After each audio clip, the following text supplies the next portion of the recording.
The Galactic Council had dismissed humanity's application for membership 3 times. Too aggressive, they said. Too unpredictable. Too dangerous to themselves and others. Commander Marcus Webb had smiled at that last assessment because he knew they were right. The Vrexian collective didn't care about the Council's opinion. They had been expanding through the outer territories for decades, absorbing colony after colony, and Earth settlements were next on their list. When diplomacy failed, the war began with brutal efficiency. The Vrexians had numbers, technology, and a hive-mind coordination that made them nearly unstoppable. Marcus commanded the UNSC Defiant, a frigate that had seen better days but somehow kept flying. During the Battle of Kepler 442, his ship took critical damage while covering the evacuation of a mining colony. As the hull breached and the bridge decompressed, Marcus ordered his crew to the escape pods. He stayed behind, manually routing power to the engines to buy them 30 more seconds. The Defiant exploded in a cascade of white light. The crew made it out. Marcus did not. Admiral Chen stood in the war room aboard the Triumph, staring at the casualty list with hollow eyes. They had lost 47 ships at Kepler 442 and thousands of good people. But Marcus's name hit differently. He had been Chen's protege, his friend, and the kind of officer who made everyone around him better. The war ground on. Humanity was losing, slowly but inevitably. The Vrexians adapted to every tactic, overwhelmed every defensive position. 3 more colonies fell in the following weeks. Earth's military strategists ran simulation after simulation, and every model ended the same way: defeat within 6 months. Then 28 days after the Battle of Kepler 442, something impossible happened. A transmission reached the Triumph on an encrypted channel that only Marcus had known. The signal was weak, fragmented, but unmistakably human. It contained coordinates deep in Vrexian territory and a single message: found their heart. Coming home. Admiral Chen nearly collapsed. Trace that signal. Get me a location now. The communications officer's hands flew across her console. Sir, the transmission originated from Vrexis Prime. That's their homeworld, sir. It's impossible. No one's ever penetrated that system. Marcus is alive, Chen whispered. Then louder. Prep a strike force. If he found something worth signaling about, we're going to extract him and exploit it. But before the fleet could mobilize, the Vrexian attacks suddenly ceased. Not gradually, instantly. Ships that had been mid-assault simply stopped firing and began retreating. Across every front, the collective went silent. Chen didn't trust it. What are they planning? 2 days later, a Vrexian diplomatic vessel approached human space under a white flag. They requested immediate negotiations. The message was terse, almost desperate. The human must be retrieved. We will discuss terms. The meeting took place on a neutral station. The Vrexian ambassador, a towering crystalline being that spoke through harmonic vibrations, stood across from Admiral Chen with something that might have been fear in its multifaceted eyes. Your Commander Webb infiltrated our Queen's chamber, the Vrexian said. He has done something unprecedented. Chen's blood ran cold. What did he do? He is teaching her chess. Silence filled the chamber. Chen blinked. What? Your species is insane, the Vrexian continued, its voice crackling with distress.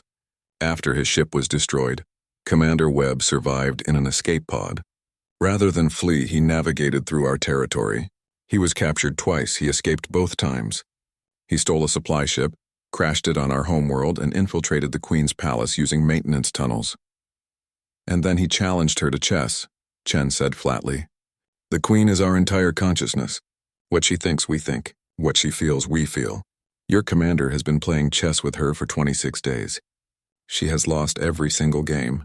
She has become obsessed. She refuses to make military decisions until she defeats him. Our entire collective is paralyzed watching chess matches. Chen pressed his hand to his mouth, trying not to laugh. You're telling me Marcus Webb ended a war with a chess set? He is exploiting a vulnerability in our neural architecture we did not know existed. The Queen is experiencing something we have no word for. Competition, frustration, determination to improve. She has withdrawn our fleets because she cannot concentrate on warfare while learning strategy from your commander. We demand you retrieve him immediately. Absolutely not, Chen said. If you want him back, you'll meet our terms for a ceasefire. The negotiations took 3 hours. The Vrexians agreed to withdraw from all human territories, return seized colonies, and establish a demilitarized zone. They also agreed to open trade relations and share medical technology. In exchange, humanity would return Commander Marcus Webb. When the extraction team reached Vrexus Prime, they found Marcus in a luxurious chamber, sitting across from a being of pure crystalline light that pulsed with frustrated determination. A holographic chessboard floated between them. "Commander Webb, we're here to bring you home, sir," the team leader said. Marcus looked up, dark circles under his eyes but a mad grin on his face. "Just one more game. I'm teaching Her Majesty the Sicilian Defense." The Queen's crystalline form vibrated with what might have been anticipation. "This human claims I will need 300 games to master it.